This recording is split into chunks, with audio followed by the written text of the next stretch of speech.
मला काय बोलला तुमचं काय खरं नाही. मला उलट बोलतेस. मी आता माझ्या पप्पाला फोन लावणार, माहेरला जाणार मी. हे जा, कोणाला सांगते सांग जा.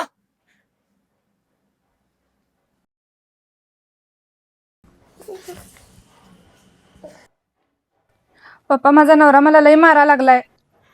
ज्या टायमाला तू त्या संघ लव्ह मॅरेज केलीस त्या दिवशीच तू आमच्यासाठी मेलीस. बघ तुझं तू काय करायचं, नदीत पड नाही तर विहिरीत पड. हॅलो आत्ती, तुमचं पोरग मला रोज मारा लागल्यात, पिऊन लई त्रास द्या लागल्यात. आता कशाला काय सांगायल्यास मला? लगीन करून घेऊन येताना काय मला सांगितली तीच होय? तुम्ही बघा ती काय पण करा तुम्ही.